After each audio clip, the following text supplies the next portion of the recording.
Vamos a analizar estas cuestiones con Álvaro Sánchez Augusti, profesor de Relaciones Internacionales en el IEB. ¿Qué tal? Muy buenas, Álvaro, buenas tardes. Buenas tardes. Pues como decía, todos mirando esta cumbre de líderes en Europa con estas declaraciones por parte de Olaf Scholz, sabiendo que Macron ha llamado a Donald Trump antes de esta cumbre. Se habla de pánico, se habla de shock, de conmoción, primero tras la llamada de Trump y Putin, luego tras el discurso de J.D. Vance. Álvaro, ¿qué está pasando en Europa y sobre todo qué debe hacer para poder sentarse en la mesa de negociaciones? ¿Qué debe hacer para enfrentarse a Donald Trump? Bueno, más que enfrentamiento, lo que hay que buscar es soluciones, ¿no? O sea, sí que nos encontramos en una situación de impasse, ya que después de 3 años de guerra en Ucrania, pues tanto los actores en Estados Unidos como en numerosos países europeos pues han cambiado. Y la situación es sensiblemente diferente a lo que era no solo hace 3 años, sino a principios del año pasado, ¿no? Hay que tener en cuenta que en estos 3 años Europa ha invertido más de 80.000 millones de euros en apoyar tanto militarmente como económicamente a Ucrania. En ese mismo periodo de tiempo, los Estados Unidos han aportado más de 170.000 millones de euros. Por lo tanto, un nuevo inquilino en la Casa Blanca lo primero que ha hecho es mirar las cuentas y ver qué saca Estados Unidos. No podemos olvidar nunca que, como siempre decimos, las relaciones internacionales son siempre anárquicas y donde cada uno de los estados va a buscar sus propios intereses, ¿no? Intentar buscar una solución por parte de Europa al conflicto, pues se ha demostrado la inutilidad de todas las acciones que ha aportado o que ha intentado en los últimos años. Y justo ahora, cuando el presidente Trump viene a decir que él tiene una posible solución, ¿qué pasa? Por una solución realista a la situación, dolorosa pero realista, y es que a día de hoy Rusia tiene ocupado más del 25% del territorio ucraniano, ejerciendo lo que se llama ese derecho de conquista, ¿no? que felizmente parecía que habíamos superado desde la Declaración Universal de los Derechos del Hombre en 1948, pues está haciendo tambalear todas las estructuras de relaciones internacionales que nosotros contemplamos y conocemos a día de hoy, ¿no? Todo va a pasar por esa aceptación o esa imposición a Ucrania de postulados donde evidentemente ningún líder podría aceptarlos, pero hay que buscar una solución. La guerra, tal y como la conocemos hoy en día, pues parece que se va acercando al final y nos queda ver cómo vamos a resolverlo, ¿no? Por parte tanto de las potencias implicadas, y Europa lo que anda pidiendo es un sitio en la mesa para poder participar, ¿no? Sobre todo después de la conferencia de Múnich de los días pasados, pues rápidamente se han puesto en esta reunión que ha finalizado hace unos minutos, donde esperemos que Europa sea capaz de tomar una posición común, lo cual se me antoja complicado porque en ningún momento se ha citado a los 27 países miembros, sino que únicamente se ha creado un minigrupo de 6-7 países donde hay posiciones muy diferentes en juego, ¿no? Entonces, adoptar una posición común, y ya lo hemos visto con las recientes declaraciones del todavía canciller alemán, parece que va a quedar en una vaga declaración de principios donde se imponga un aumento del gasto de defensa, pero el gasto de defensa tiene que estar lo suficientemente planificado y en eso se tarda cierto tiempo, ¿no? Entonces, bueno, pues veremos a ver qué es lo que se decide. Bueno, pues veremos qué se decide. Mientras tanto hay preocupación en Europa, como bien decías tú también, Álvaro. Hay pues muchos esfuerzos, ¿no?, para poder sentarse en la mesa de negociaciones. Ucrania le decía a Europa que envíe pues a un delegado, ¿no?, un delegado especial, a un representante para que se pueda sentar. ¿Qué tiene que hacer Europa? Se habla del gasto en defensa, se habla de enviar tropas a Ucrania. ¿Qué debe hacer pues para que se le tome en serio, ¿no?, para que pueda estar en la mesa con Rusia y con Estados Unidos, y sobre todo para poder estar en la mesa a nivel mundial? Quiero decir, ya no solo en estas negociaciones, sino en los próximos años, que Rusia, Estados Unidos y China, que son ahora mismo las 3 potencias mundiales, respeten a Europa, ¿no?, que tenga un sitio en la mesa. Bueno, el Tratado de Lisboa del año 2009 de la Unión Europea ya reconoció una figura que era el alto representante de la Unión Europea en materias de política exterior, que era como un superministro de política exterior, ¿no? Sin embargo, pues las presiones de las potencias integradas en el seno de la Unión Europea en aquel momento pues fueron echándole un poquito de agua al vino en cuanto a las capacidades y responsabilidades que tendría esta persona, ¿no?, o este delegado. Actualmente, más que ese superministro de Exteriores que pudiera tener fuerza y representar a los más de 300 millones de europeos, pues se basa en una política de cooperación con las distintas naciones, ¿no? Entonces, quizás para poder tener suficiente peso, y no olvidemos que la Unión Europea, la diplomacia que está ejerciendo, no es una diplomacia dura basada en la diplomacia militar, se basa más en una diplomacia más blanda, donde se busca la cooperación, el intercambio, las relaciones entre países de una manera cooperativa. Quizás debería darle más poder a esta persona, ¿no? O a este cargo que tiene la Unión Europea, y darle atribuciones reales de poder decidir, porque incluso las propias sanciones que ha impuesto la Unión Europea a Rusia en estos 3 últimos años luego han sido violadas por los propios miembros de la Unión Europea mediante la compra de combustible, tanto petróleo como gas, o como intercambios comerciales, porque a cada una de las naciones en un momento determinado le ha interesado mantener de una manera más o menos clara relaciones comerciales con Rusia.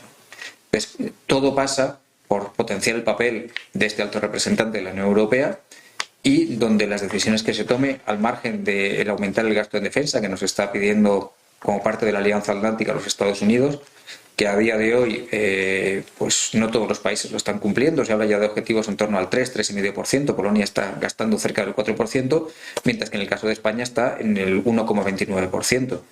Europa debe o debería fortalecer su industria de defensa aplicando políticas realmente consensuadas, pero con peso. Bueno, pues pendientes de Europa y del peso que coja a nivel mundial, te quiero preguntar por otra de las cuestiones que se están debatiendo, que se han debatido en estos momentos en París. Habría la veda Keir Starmer, el primer ministro británico, que hablaba del envío de tropas a Ucrania. Es una cuestión que ya ha puesto sobre la mesa muchas veces Emmanuel Macron, una cuestión que han preguntado a Alemania, que lo ha rechazado, a España. José Manuel Álvarez decía que es demasiado prematuro hablar sobre esto. Suecia no descartaba, bueno, pues poder realizar este envío de tropas a Ucrania. ¿Qué te parece que se debata esta cuestión? Y sobre todo te quiero preguntar si sería ir a un conflicto directo con Rusia, si se podrían enviar tropas sin verse inmersas, sin inmiscuirse en el conflicto en Ucrania. Bueno, más que tropas, lo que habla el Reino Unido siempre es de tropas de paz, es decir, bajo un mandato de las Naciones Unidas, donde fueran tropas de interposición. Ejemplos de tropas de interposición las hemos visto a lo largo del siglo XX en numerosos conflictos, como fue el caso del Congo, como tuvimos en Chipre, como hubo incluso en el Canal de Suez, y más recientemente las hemos visto en las guerras de los Balcanes, y actualmente en el sur del Líbano, donde hay tropas españolas en ese lugar, ¿no? Particularmente creo que Rusia nunca las va a aceptar. Rusia no ve con buenos ojos una intervención extranjera en el conflicto con Ucrania, ya que considera que forma parte de su patio delantero. O sea, Rusia lo que busca siempre es crear estados colchones entre la Europa occidental y ellos, más que nada para salvaguardarse en caso de un conflicto entre Europa occidental, Estados Unidos y la propia Rusia, y no va a permitir, creo yo, que se desplieguen tropas en zonas como Lugansk o en Donetsk y en la zona sur que tiene actualmente ocupada Rusia, ¿no? Entonces, no deja de ser a día de hoy una especie de brindis al sol para buscar un protagonismo que actualmente cualquiera de los países de Europa carece, y lo que busca el Reino Unido en este caso es buscar parte de esa solución negociada mediante el envío de tropas o de observadores internacionales a los lugares que están actualmente en pleno conflicto. Bueno, pues el que está en pleno conflicto es Ucrania, es Volodymyr Zelensky. Hemos empezado este espacio, Álvaro, comentando cuál es el plan de Donald Trump, dice literalmente de Telegraph, para estrangular la economía ucraniana. Habla de 500.000 millones, habla del acceso a infraestructuras, a petróleo, a gas. Se habla, bueno, pues de un acuerdo prácticamente perpetuo, ¿no?, de por vida, para que Ucrania pueda devolver este dinero, y básicamente pues sería quedarse con prácticamente todo: las tierras raras, el petróleo, el gas, la infraestructura. ¿Qué te parece este plan de Donald Trump, que ya ha advertido muchas veces que no le iba a salir gratis a Ucrania, que no se iban a quedar con cara de tontos, pero claro, de alguna forma, vale, ayudaría a Ucrania, pero quedaría totalmente maniatada, ¿no? ¿Qué te parece este plan de Donald Trump? Y también, si crees que se va a permitir, si crees que Europa tiene o puede decir algo en este sentido. Bueno, tú ten en cuenta que en Ucrania están 21 de las 30 materias primas críticas, tal y como lo reconoce las Naciones Unidas.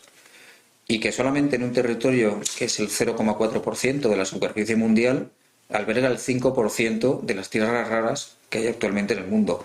Materiales como el litio, como el cobalto, como el escandio, como muchos otros materiales que son imprescindibles a día de hoy para las telecomunicaciones, para la creación de materias primas, para la creación de energías renovables, se encuentran en Ucrania. Por lo tanto, es un lugar sumamente apetitoso para cualquiera de las potencias que están implicadas, ¿no?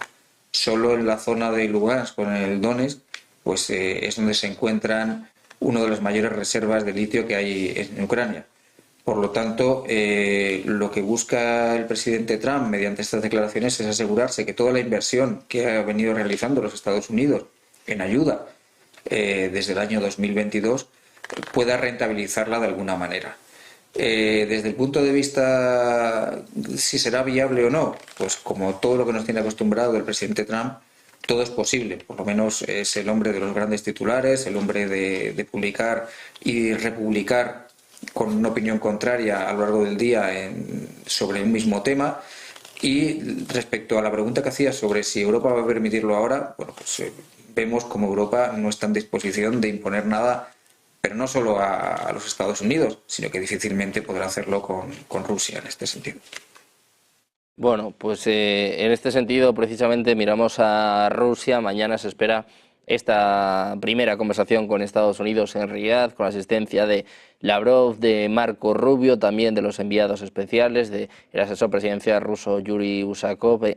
¿Qué esperas de estas conversaciones en Arabia Saudí, donde, como ya hemos comentado, no va a estar Europa, pero tampoco va a estar Ucrania? Dice Zelensky que no va a aceptar ningún acuerdo que salga de estas conversaciones. ¿Crees que va para largo o hay muchas cosas que negociar? Se habla de la arquitectura de seguridad en Europa, se habla de pactos energéticos. ¿Qué cosas tienen que hablar Rusia y Estados Unidos? Bueno, Rusia y Estados Unidos tienen que hablar de muchas cosas, y ya empezando por los propios actores que van a participar en dicha reunión, pues desde el mismo Lavrov, que es ministro de Exteriores de Rusia desde hace 20 años, pasando por Ushakov, que fue embajador de Rusia ante los Estados Unidos, y el nuevo papel que están jugando. O sea, en los últimos 15 años hemos asistido cómo las decisiones en materia internacional por parte de Rusia eran tomadas por el presidente Putin de una manera unilateral, y esta vuelta a la diplomacia más clásica con dos personas que son expertas en relaciones internacionales nos da un poco la piedra de atención sobre lo que anda buscando Rusia. Busca normalizar sus relaciones, busca volver a ocupar esa posición en el mundo. El propio Lavrov siempre está hablando de una multilateralidad en las relaciones internacionales frente a esa hegemonía única que venía ejerciendo los Estados Unidos, esa bipolaridad, si lo comparamos con China desde la caída del muro de Berlín. Y Rusia está pujando por volver a encontrar su sitio. Evidentemente pasa por esa vuelta a esas relaciones especiales que tenían entre Rusia y los Estados Unidos, que se vieron durante la Guerra Fría, y ellos le dan la máxima importancia. No creo que en estas primeras conversaciones en Riad, cosa muy importante, ver también ese papel que anda buscando la propia Arabia Saudí, que se ha postulado para acoger este tipo de cumbres y que llevan también invirtiendo ingentes cantidades de dinero y de tiempo en buscar su sitio en el mundo. No hay que olvidar los pactos de Abraham con Israel en los últimos años y el papel que tuvo Arabia Saudí en este caso, pero creo que este es el comienzo de una solución dialogada donde evidentemente el gran perdedor será Ucrania, ¿no?